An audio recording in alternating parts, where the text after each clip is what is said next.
Hello students, एक बार फिर आपका स्वागत है आपके अपने YouTube channel smart study classes पर। प्यारे बच्चों, इससे लास्ट वीडियो के अंदर हमने आपको क्लास 12 का चैप्टर नंबर 13 प्रायिकता की एक्सरसाइज 13.2 को पूर्ण रूप से समाप्त कर दिया था। आई होप कि आपको वो एक्सरसाइज अच्छे से समझ में आ गई होगी। बच्चों, आज जो हम बात करेंगे एक्सरसाइज 13.3 के ऊपर बात करेंगे। देखिए बच्चों, एक्सरसाइज 13.1 और 2 से मोस्टली बोर्ड एग्जाम में क्वेश्चंस बनते हैं बच्चों, ठीक है। तो हमने आपको वो उन दोनों एक्सरसाइज का एक एक क्वेश्चंस आपको पूरा कराया था बच्चों।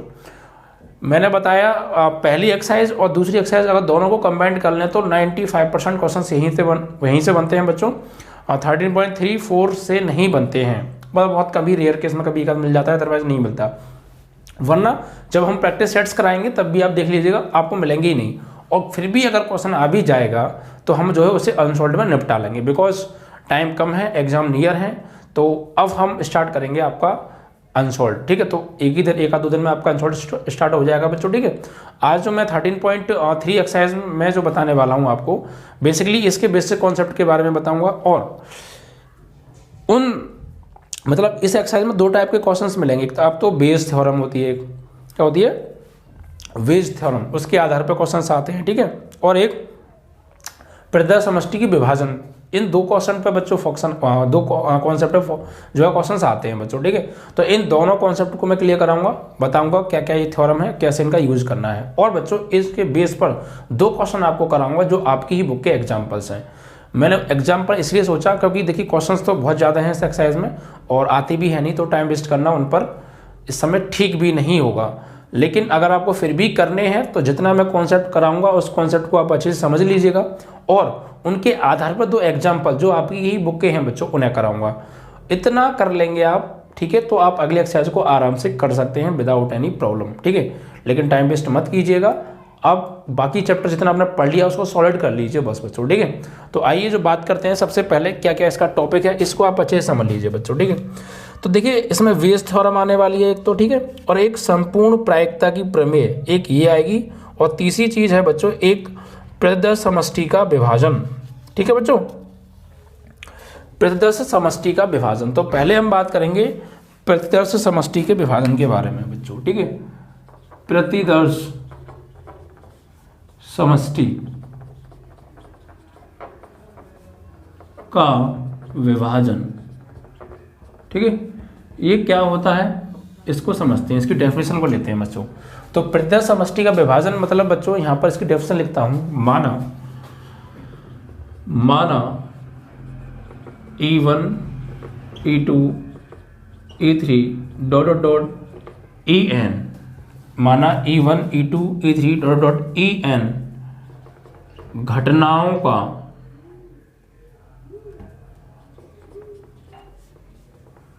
का समुच्चय है, घटनाओं का समुच्चय है जो प्रतिदर्श समष्टि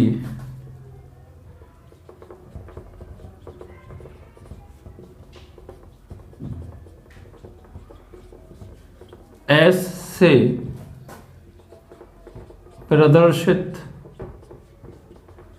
होता है, ठीक है बच्चों, जिसे हम प्रतिदर्श समष्टि का विभाजन कहते हैं। तो इसे हम इस थोड़ा सा ऐसा करके लिखेंगे,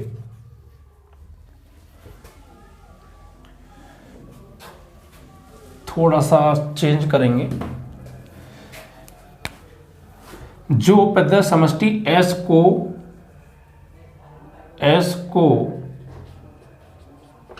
निरूपित करता है। देखिए E1 E2 E3 dot dot En कुछ घटनाएं हैं, कुछ इवेंट्स हैं, ठीक है, और ये उन इवेंट्स का एक क्या है बच्चों, सेट है, ठीक है। क्या है, एक इवेंट्स का सेट है। और तो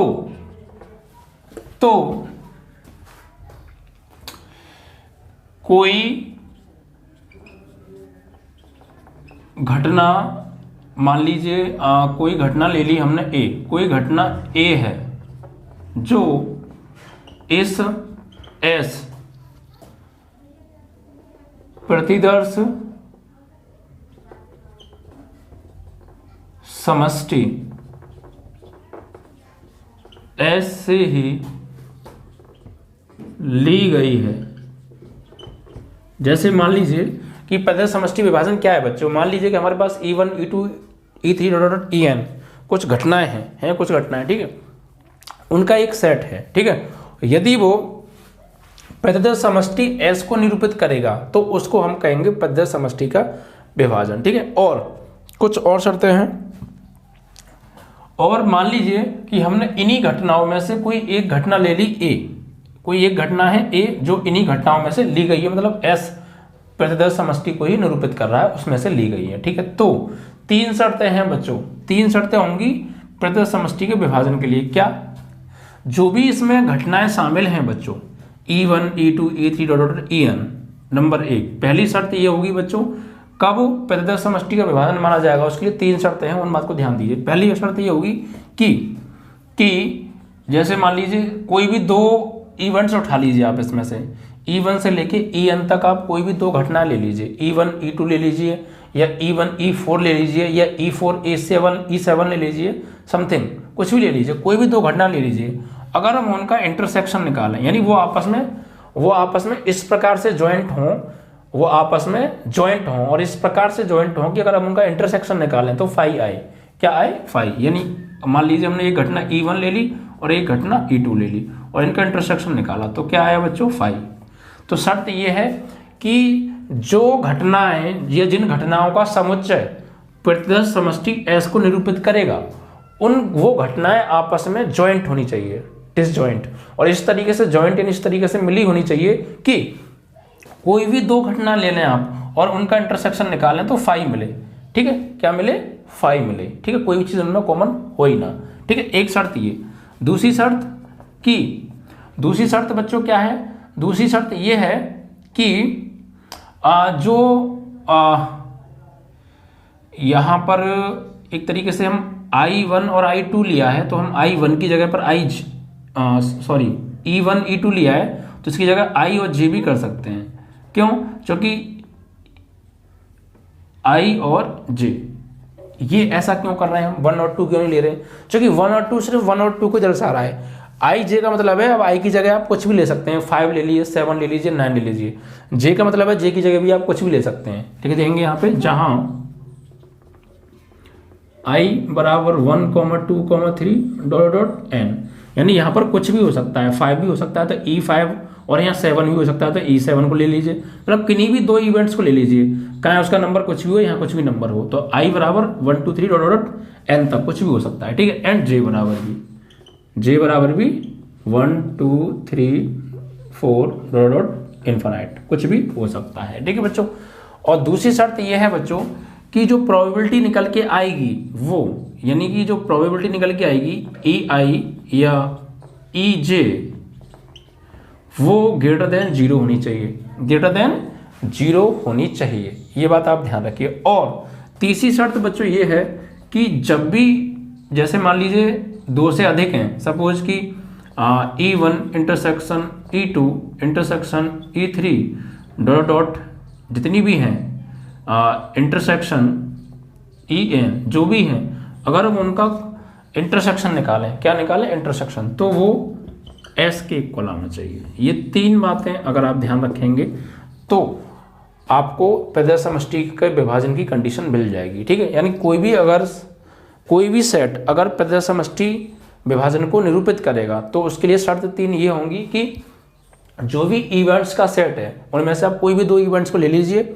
उनका इंटरसेक्शन फाई आना चाहिए, उनकी प्रोबेबिलिटी हमेशा ग्रेटर देन 0 होनी चाहिए, ठीक है, यानी पॉजिटिव होनी चाहिए, और चाहे 2 हों या 2 से अधिक इवेंट हों, अगर हम उनका इंटरसेक्शन निकालें तो S, यानी जो मेन सेट है, यानी ये सारी घटनाएं जिस सेट के अंदर आ रही हैं उस सेट को हम प्रतिदर्श समष्टि S कह रहे हैं।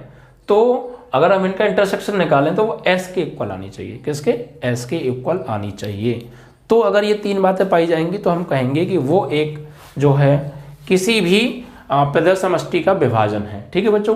अब मैं इसको एक एग्जाम्पल की मदद से समझा रहा हूँ, आई होप कि आपको और अच्छे से क्लियर हो जाएगा बाई एनी एक एग्जाम्पल बच्चों, ठीक है। देखिए बच्चों, सपोज कि एक पासा ले लेते हैं। सपोज बच्चों पासे की बात कर लेते हैं। तो एक पासा है, तो पासे के लिए जो बच्चों NS होता है, वो प्रतिदर्श समष्टि जो होती है वो कितनी होती है बच्चों? वो होती है 6। तो S बराबर 1 2 3 4 5 6 होते हैं। तो सपोज हमने एक E घटना ले ली या E1 घटना ले ली या EI कह लीजिए, EI एक घटना ले ली। ये किसको दर्शाता है? सम संख्या को, सम संख्या I।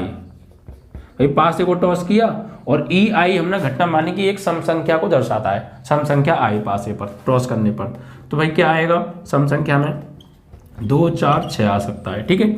और EJ हमने सपोज ले लिया कि विषम संख्या I, विषम संख्या I, ठीक है। तो क्या आएगा? 1 3 5, ठीक है।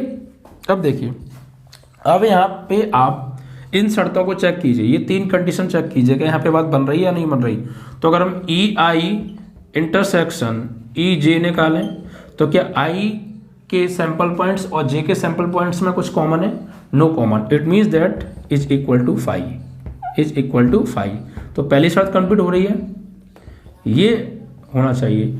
ये कोई प्रतिदर्श समष्टि S है और ये क्या हो गई? ये वो घटनाएं हुई जो मैंने E1 E2 EN तक आपसे कही थी, और ये उनकी 3 कंडीशन को मैं यहाँ पे चेक कर रहा हूँ। तो E1 क्या है? कोई सम संख्या नहीं 2 4 6। EJ क्या है? कोई विषम संख्या नहीं 1 3 5, ठीक है बच्चों। अब हमने इन पर ये शर्तें लगाई, तीनों कंडीशन चेक की। तो EI इंटरसेक्शन EJ निकाला, तो क्या कोई कॉमन है इन दोनों में? नो कॉमन, तो 5 आ गया, पहली शर्त कंप्लीट। दूसरी शर्त EI या EJ की जो प्रोबेबिलिटी है वो क्या आनी चाहिए? जो PE है, P प्रोबेबिलिटी जो आनी चाहिए वो क्या आनी चाहिए? Greater than 0। तो आप इसकी प्रोबेबिलिटी निकालो, सम संख्या आने की प्रोबेबिलिटी क्या होगी? PEI। तो कितने हैं टोटल? 3/6। इट मीन्स दैट कि 1/2।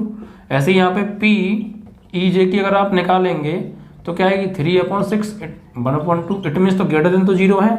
तो यहाँ पर जो PEI है, PEI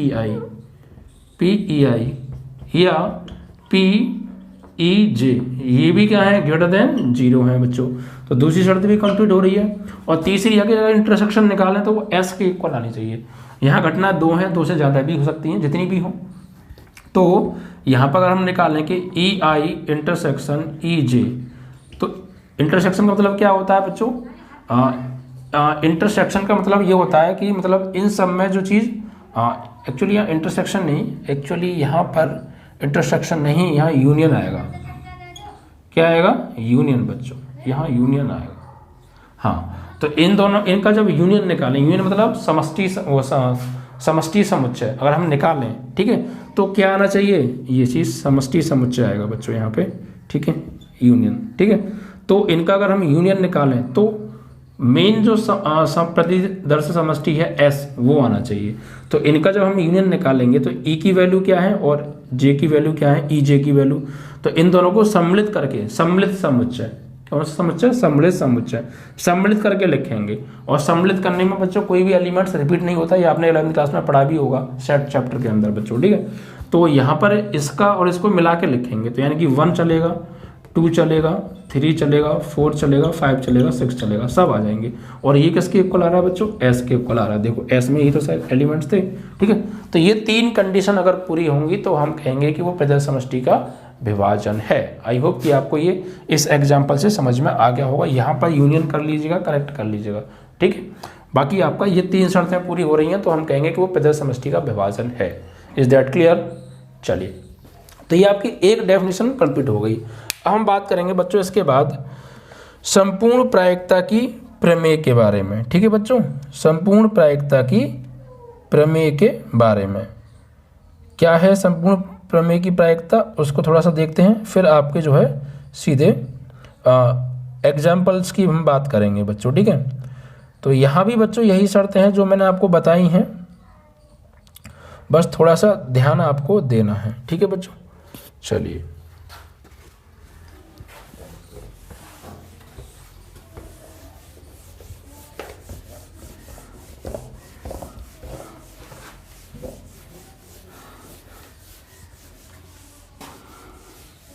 दूसरी जो बच्चों है वो है संपूर्ण प्रायिकता की प्रमेय।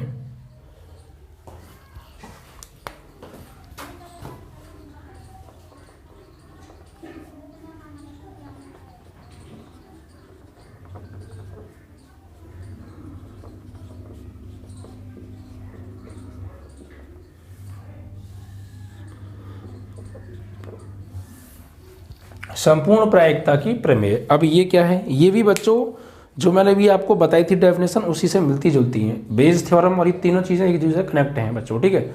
बस इसी टाइप से आपको डेफिनेशन लेनी है कि यहाँ पर माना E1 E2 E3 EN घटनाओं का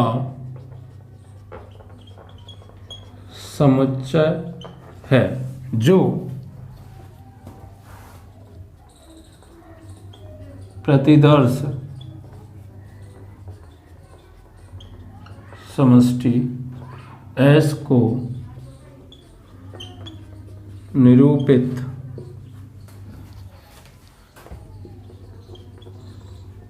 करता है, ठीक है बच्चों। यानी माना E1 E2 E3 EN घटनाओं का समुच्चय है जो प्रतिदर्श समष्टि S को निरूपित करता है, तथा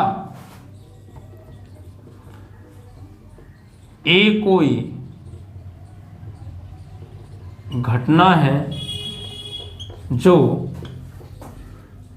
इसी समुच्चय या प्रतिदर्श समष्टि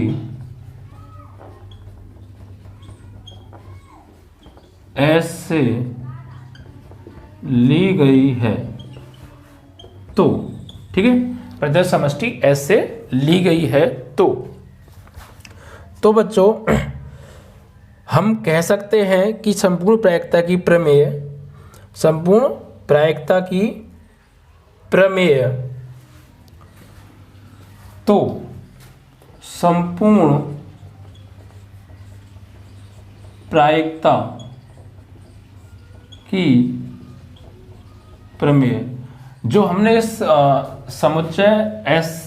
समुच्चय इससे या सेट एस से जो हमने इवेंट ली है ए, तो ए, इस ए की घटित होने की प्रायिकता हम यहाँ पर निकालेंगे। तो ए की घटित होने की, घटना के घटित होने की, घटना के घटित होने की प्रायिकता, घटना के घटित होने की प्रायिकता बच्चों हम यहाँ पर निकालने वाले हैं, ठीक है। तो देखिए उसको हम क्या लिखेंगे, पी ए बराबर, ए की निकाल रहे हैं तो पी ए बराबर पी ई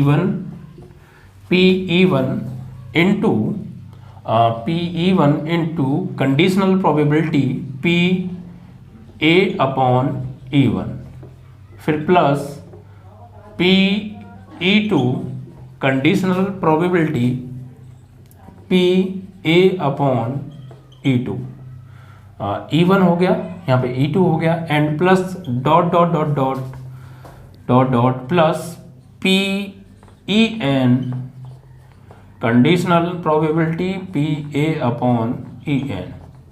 ये होगी बच्चों संपूर्ण प्रायिकता की प्रमेय। ये थ्योरम आपको याद रखनी है जिसका हम यूज करने वाले हैं। ये चीज़ आप बच्चों पिछले अक्षर में बता चुका हूँ, ये कंडीशनल प्रोबेबिलिटी है, यानी जब कोई घटना ई घटित हो चुकी हो और ए के घटित होने की प्रायिकता हमसे पूछी हो, कंडीशनल प्रोबेबिलिटी। ई1 घटना पहले से घटित हो चुकी हो और ए की पूछी हो, तो हम ए की ही निकाल रहे हैं, ठीक है। तो आप इस थ्योरम का यूज करेंगे, ठीक है बच्चों, और आप इसको अच्छे से प्रिपेयर भी कर लेना। ये चीज़ है, आपको ये याद रखना है बस, ठीक है। और इसका नाम क्या है बच्चों, संपूर्ण प्रायिकता की प्रमेय, ठीक है। यहाँ पर आप ये ध्यान रखिएगा, इसके लिए भी शर्त वही लागू होंगी जो पीछे थी कि E1 या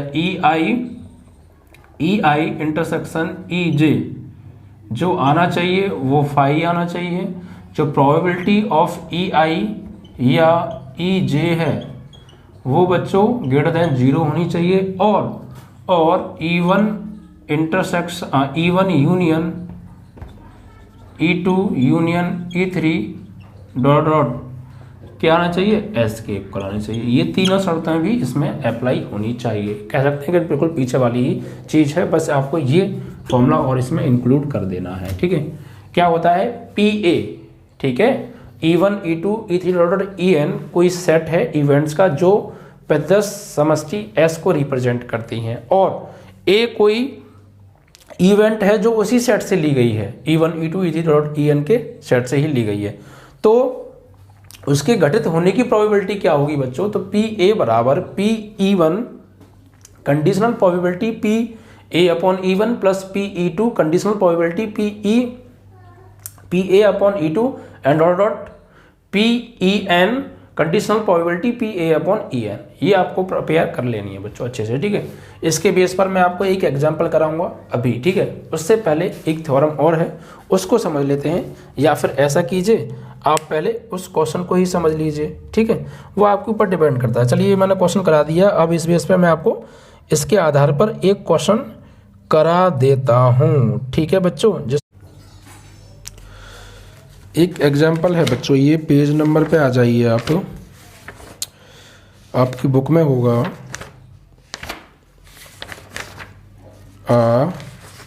यस, पेज नंबर है 566, ठीक है बच्चों। ये है कि किसी एक व्यक्ति ने एक निर्माण कार्य का ठेका लिया, ये वाला क्वेश्चन होगा बच्चों, ठीक है। तो मैं यहाँ पे 2 एग्जाम्पल कराऊंगा और आप इन 2 एग्जाम्पल की हेल्प से इस एक्सरसाइज के कॉन्सेप्ट को समझ जाएंगे और आप क्वेश्चंस को कर लेंगे, ठीक है। फिर हम बात करेंगे अनसॉल्व्ड के बारे में, ठीक है बच्चों। तो देखिए बच्चों, इसमें कहा है कि किसी व्यक्ति ने एक निर्माण कार्य का ठेका लिया है, ओके, ठीक है, अंडर कंस्ट्रक्शन वर्क का एक व्यक्ति ने ठेका ले लिया है, जैसे बिल्डिंग वगैरह निर्माण के जो होते हैं वो चीज़ है, ठीक है। तो किसी व्यक्ति ने एक निर्माण कार्य का ठेका लिया है, हड़ताल होने की प्रायिकता दे रखी है, यानी अगर किसी व्यक्ति ने कार्य करने का ठेका ले लिया है और हड़ताल होने की जो प्रायिकता है वो हमें गिवन है, यानी वहाँ पर हो सकता है हड़ताल हो, तो उसकी प्रोबेबिलिटी दे रखी है, उसकी संभावना दे रखी है कि हाँ हड़ताल हो सकती है। कितनी दे रखी है, 0.65 है। और हड़ताल ना होने की तथा हड़ताल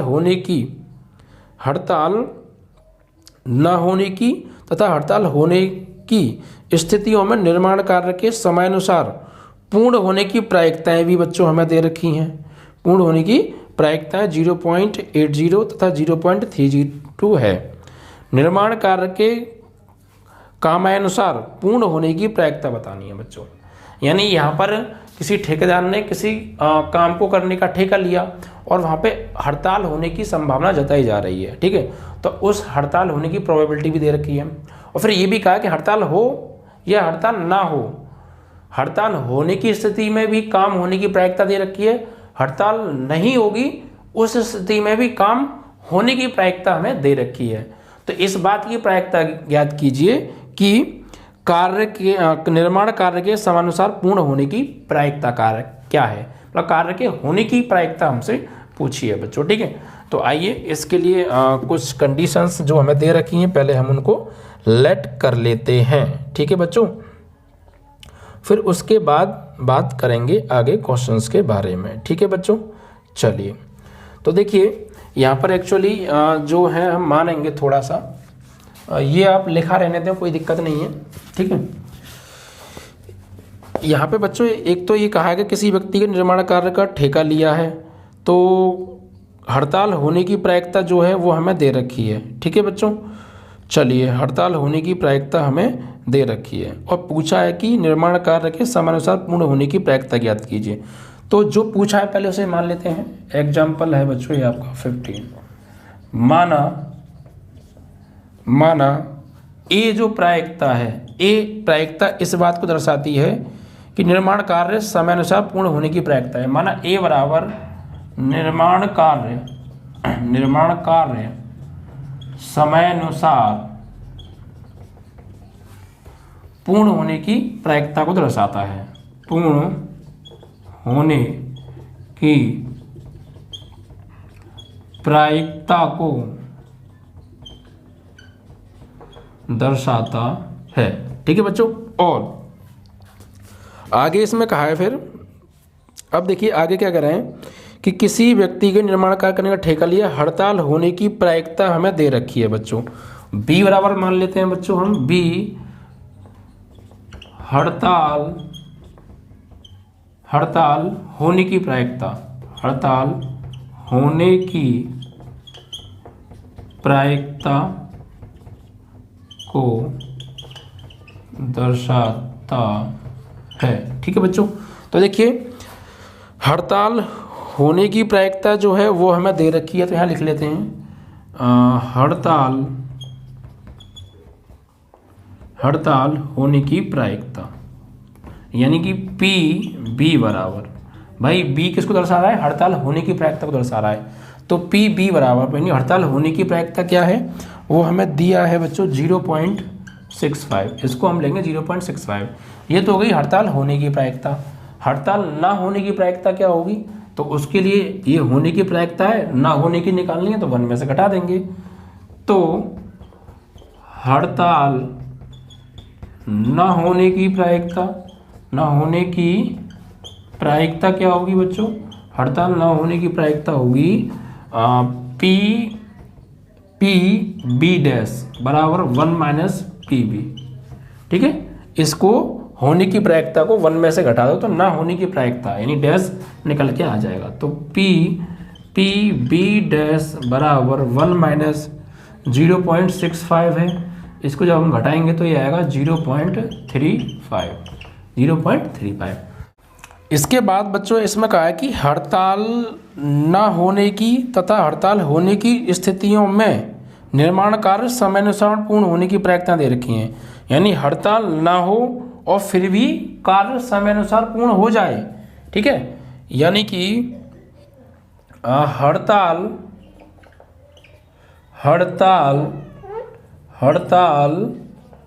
ना हो फिर भी कार्य समय पर हो, हड़ताल ना हो फिर भी कार्य समय पर होने की प्रायिकता।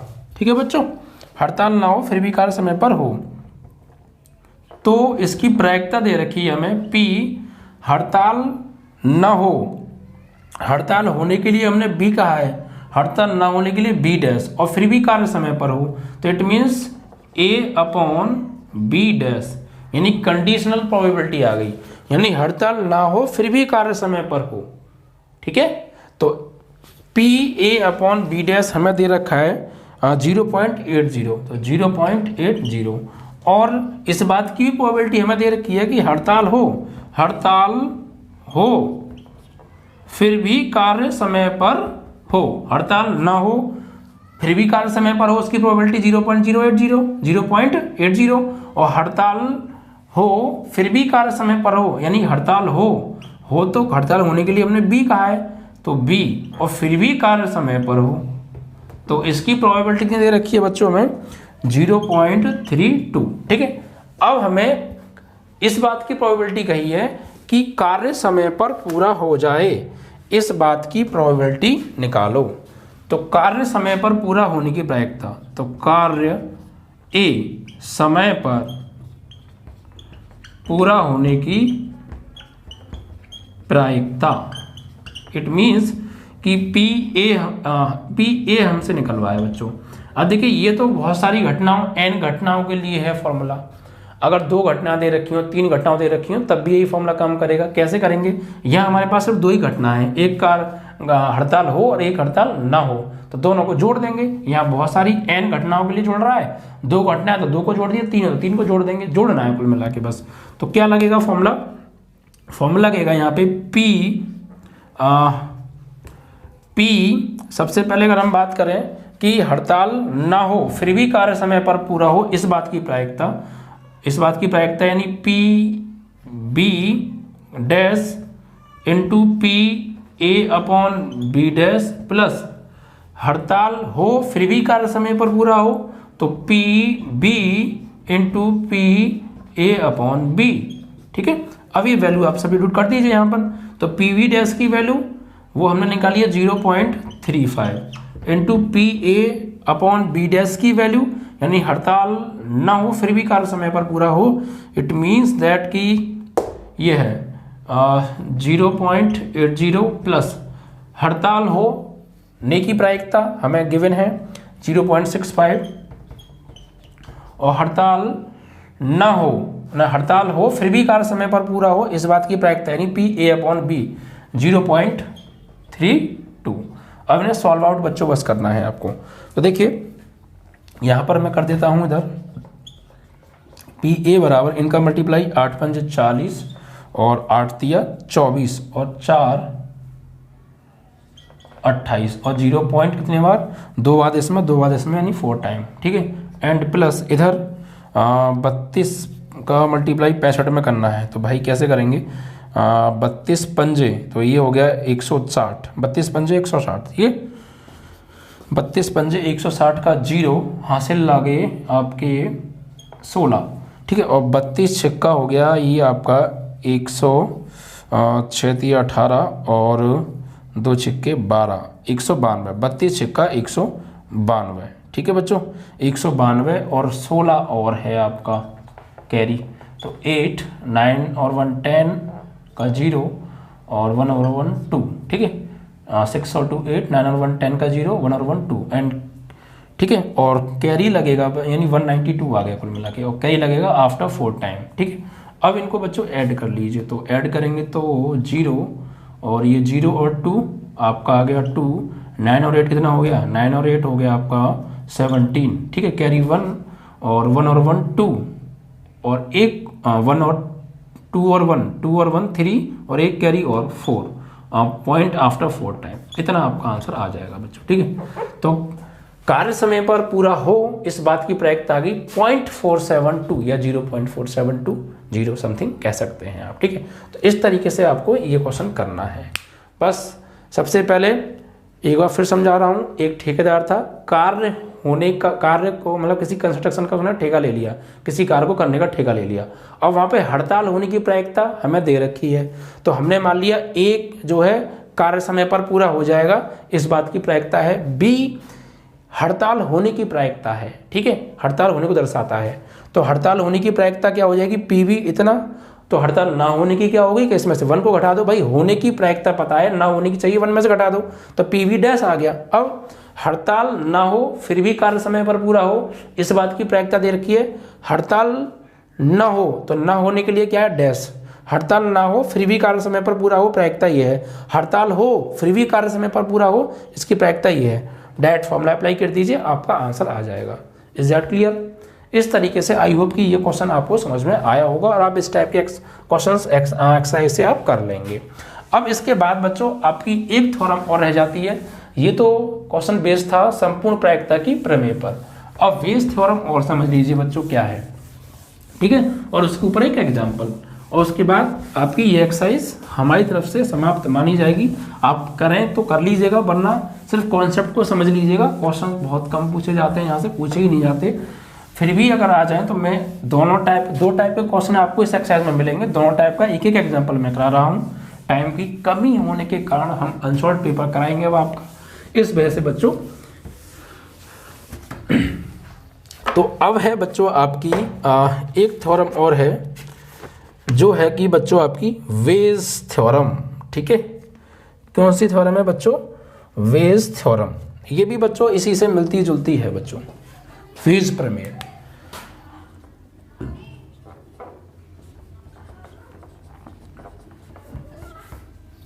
यहां भी मतलब माना E1 E2 E3 (En) घटनाओं के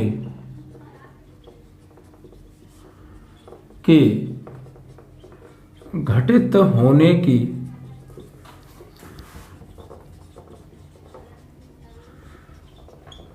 प्रायिकता है तथा घटनाओं के घटित होने का समुच्चय है बच्चों।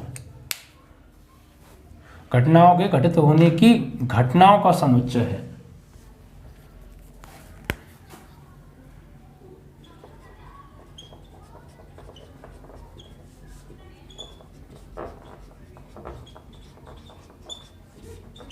जो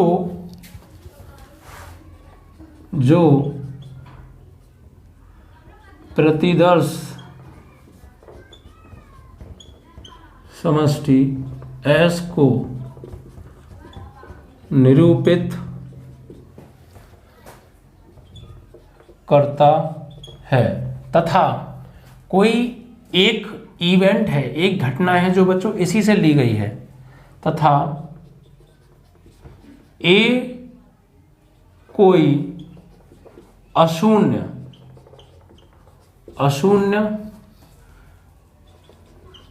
घटना है, अशून्य घटना, शून्य नहीं होना चाहिए बच्चों, जो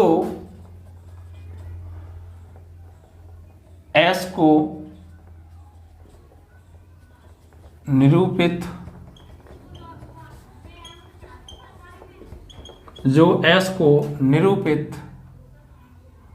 करती है, मतलब कि वो जो घटना है वो S से ही ली गई है। S को निरूपित करती है मीन्स S से ही कोई ली गई एक घटना है अशून्य, ठीक है। तो इसके लिए यहाँ ध्यान रखिएगा कि वही E1 इंटरसेक्शन E2 यानी EI इंटरसेक्शन EJ फाई होना चाहिए, डिसजॉइंट इवेंट्स होनी चाहिए, एंड PEI या PEJ इज ग्रेटर देन 0 होना चाहिए, और E1 union E2 union E3 dot union EN क्या आना चाहिए, सैंपल स्पेस को रिप्रेजेंट करना चाहिए, ठीक है। तो वेज प्रमेय क्या होगी बच्चों, तो ये होगी बच्चों PEI upon A is equal to PEI into PEI upon A conditional probability upon PE1 into PE1 upon A, ठीक है, conditional probability, and plus PE2 into PE2 upon A and plus dot PEN into PEN upon A, ठीक है। इसको हम बोलेंगे veg theorem, जो कि आपको याद करनी है, ठीक है बच्चों। इसको और आप प्रिपेयर कर लीजिएगा। इसके बेस पर क्वेश्चन कौन सा है वो मैं और आपको करा देता हूँ, फिर इसके बाद आपकी एक्सरसाइज हमारी तरफ से रेडी मानी जाएगी और आप कर सकें तो क्वेश्चंस कर लीजिएगा। वैसे आप अगर इन दो एग्जाम्पल को अच्छे से समझ लेंगे और इन थ्योरम्स को याद कर लेंगे तो आने वाली एक्सरसाइज में जितने भी क्वेश्चंस हैं वो सभी इसी टाइप के हैं बच्चों, ठीक है, तो आप उन्हें कर सकते हैं। अब इस बेस पर बच्चों जो क्वेश्चन है उसको ले लेते हैं, ठीक है बच्चों। चलिए तो देखते हैं बच्चों, क्वेश्चन देखिए, इसी का एक एग्जाम्पल है आपकी बुक का, इसको लीजिए बच्चों। तो एग्जाम्पल देखिए क्या है, एग्जाम्पल नंबर है आपका 16, एग्जाम्पल नंबर 16 को बच्चों रीड कीजिए, ठीक है, एग्जाम्पल नंबर 16 और इसको समझते हैं, ठीक है। एग्जाम्पल नंबर है 16, इसको रीड कीजिए बच्चों, ठीक है, इसी बेस पर है ये वेज थ्योरम पर। देखिए इसमें क्या है बच्चों, दो थैले फर्स्ट और सेकंड दिए गए हैं। थैले एक में 3 लाल और 4 काली गेंदें हैं, यानी पहले थैले में जो 3 लाल 4 काली गेंदें हैं, जबकि थैले सेकंड में 5 लाल और 6 काली गेंदें हैं, ठीक है बच्चों। किसी एक थैले से यदृच्छा एक गेंद निकाली जाती है जो कि लाल रंग की है, यानी जो गेंद निकाली जाती है वो लाल रंग की है, ठीक है बच्चों। आगे कहा है इस बात की प्रायिकता क्या है कि यह गेंद थैले सेकंड से निकाली गई है, सेकंड थैले से निकाली गई है, इस बात की प्रायिकता बच्चों हमसे पूछी है। यानी गेंद लाल है, ये घटना पहले घटित हो चुकी है, अब किस सेकंड थैले से निकाली गई है, ये घटना बाद में घटित हुई है, इस बात की प्रोबेबिलिटी बच्चों हमसे पूछी है, ठीक है बच्चों। तो यहाँ पर थोड़ा सा डिटेल हमें माननी पड़ेंगी, उनको हम पहले लिख लेते हैं बच्चों। माना देखिए इसमें ये कहा है कि 2 थैले हैं, ठीक है बच्चों, फर्स्ट और सेकंड। थैले फर्स्ट में 3 लाल 4 काली गेंद हैं और ये सारी चीज़ें डिटेल हैं। तो पहले हम लिख लेंगे यहाँ पे बच्चों कि माना E1 इस बात को दर्शाता है कि जो लाल गेंद निकाली गई है वो थैले 1 से निकाली गई है। ठीक है बच्चों, E1 बराबर कि जो लाल गेंद थैले फर्स्ट से निकाली है इस बात को दर्शाता है, और E2 लाल गेंद थैले सेकंड से निकाली है इस बात को दर्शाता है। और एक घटना ले लेते हैं A, यह इस बात को बताता है कि गेंद लाल है। ठीक है, यह लाल गेंद को दर्शाता है कि गेंद लाल है बच्चों। ठीक है, तो देखिए अब गेंद निकाली गई है तो हमें ये तो पता नहीं है किस थैले से निकाली गई है। ये कहा है कि लाल गेंद निकाली गई है और किस थैले से निकाली गई है ये नहीं पता। फिर बाद में ये भाई स्टार्टिंग में तो हमें नहीं पता होगा ना, गेंद निकाली हमने तो किस थैले से निकाली नहीं पता, लेकिन और रेड निकली, लेकिन फिर बाद में ये कहा है कि वो सेकंड थैले से निकाली गई हो इस बात की प्रायिकता बताओ। ठीक है, तो देखिए बच्चों यहाँ पर आप ध्यान दीजिएगा थोड़ा सा कि गेंद लाल इसकी प्रोबेबिलिटी पहले जो लिख लेते हैं थोड़ा सा हम। देखिए पहले थैले में गेंद कितनी है बच्चों, तो पहले थैले में जो गेंद दे रखी है वो लिख लीजिए 3 लाल और प्लस 4 काली, कुल मिला के 7 गेंद हैं। और सेकंड थैले में जो गेंद हैं वो 5 लाल, ठीक है, और प्लस 6 काली, तो कुल मिला के 7 6 और 5 11 गेंदें हैं। ठीक है बच्चों, अब ये देखिए अब हमने जब गेंद थैले से निकाली, 2 थैले रखे थे, गेंद निकाली, अब हमें ये क्लियर नहीं है किस थैले से निकाली गई है, तो दोनों से निकालने की जो प्रोबेबिलिटी होगी वो 1/2 होगी। चल भाई हमने हो सकता है वो पहले थैले से निकली हो, भाई पहले तो हमें ये नहीं पता ना किस थैले से निकली है, वो हमें पता ही नहीं है, तो ये भी हो सकता है हमने पहले से थैले से निकाली हो गेंद, या ये भी हो सकता है दूसरे से निकाली हो। तो दोनों की प्रोबेबिलिटी क्या है, 1/2 यानी 50-50% है। इट मीन्स दैट कि PE1 की भी प्रोबेबिलिटी 1 होगी और PE2 की भी प्रोबेबिलिटी 1 होगी, क्योंकि किसी भी थैले से गेंद निकाली गई हो सकती है। क्योंकि पहले तो हमें पता नहीं है ना भाई, हमें क्या पता किस थैले से निकाली होगी, बाद में हमसे पूछा है कि दूसरे थैले से निकाली गई हो तो इस बात की प्रायिकता बताओ। ठीक है, ये हमसे बच्चों इसमें क्वेश्चन में कहा है।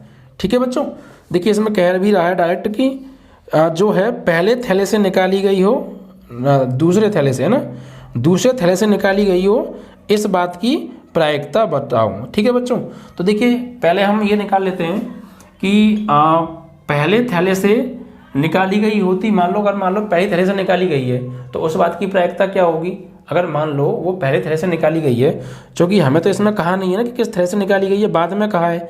तो मान लीजिए PA/E1 ये किस बात को दर्शाता है, यदि गेंद फर्स्ट थैले से निकाली हो तो प्रायिकता।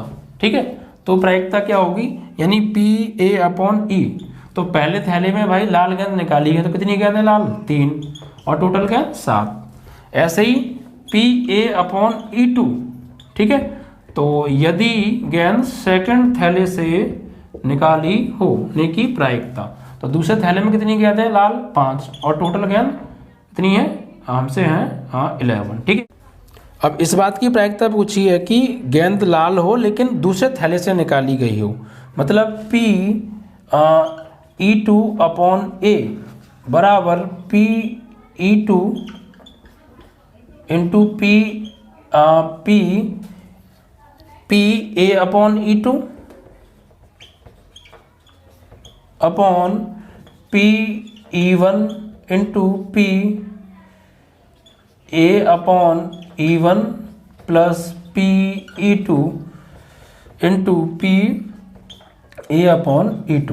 ये बच्चों हमसे पूछा है गेंद लाल हो लेकिन दूसरे थैले से निकाली गई हो, लाल है ये तो पहले से ही क्लियर है लेकिन दूसरे थैले से निकाली गई है, तो यही फॉर्मूला लगेगा। अब आप वैल्यू लगाइए, PE2 की वैल्यू कितनी है बच्चों, तो PE2 है आपका 1/2 इंटू ए अपॉन E2 की वैल्यू है 5/11 एंड डिवाइड बाई PE1 की वैल्यू है 1/2 इंटू PA अपॉन E1 की वैल्यू है आपकी 3/7 एंड प्लस PE2 की वैल्यू कितनी है, PE2 की जो वैल्यू है वो है 1/2 PE2 की वैल्यू, या PE2 की वैल्यू भी 1/2 है, ठीक है, इनटू PA अपॉन E2 की वैल्यू है 5/11। तो इसको जो सॉल्व करना है बस, तो सॉल्व यहाँ पे कर लीजिए। ऊपर हो जाएगा 5/11 इंटू 2 एंड डिवाइड बाई ये हो गया 3/14 प्लस 5/11 टू जा 22। तो ये 5/11 इंटू 2 यहाँ पर एल्सियम लेंगे तो ये आपका आएगा, नीचे लिख दीजिए 14 गुणा 22, बात खत्म, ठीक है। ऐसे ले लीजिए जल्दी से, तो यहाँ से 14 छोड़ गया, 22 3 66 हो गया। एल्सियम तो वैसे कम आएगा लेकिन मैंने जल्दी जल्दी में कर दिया है, आप ऐसे भी कर सकते हैं, कोई दिक्कत नहीं है। 22 से कट गया 14 पंजे 70, ठीक है, 11 दूनी 22, ठीक है, 2 सत्ते 14 और 7 दूनी 14, 14 जाएगा बच्चों ऊपर, 7 दूनी 14, 14 पंजे 70 और बट्टे नीचे हो गया 7 और 6 13, 136, 2 से काटेंगे 35 बार, 2 छक्के 12, 2 अट्ठे 16, तो ये आ जाएगा आपका जो है 35/68 आपका आंसर, ठीक है। इस तरीके से आप करेंगे। तो बस इस वेज थ्योरम से संबंधित इस क्वेश्चन को अच्छे से कर लीजिएगा एंड देन आपको जो है एक्सरसाइज के जो भी क्वेश्चन हैं आप उन्हें फिर आराम से कर लेंगे, ठीक है बच्चों।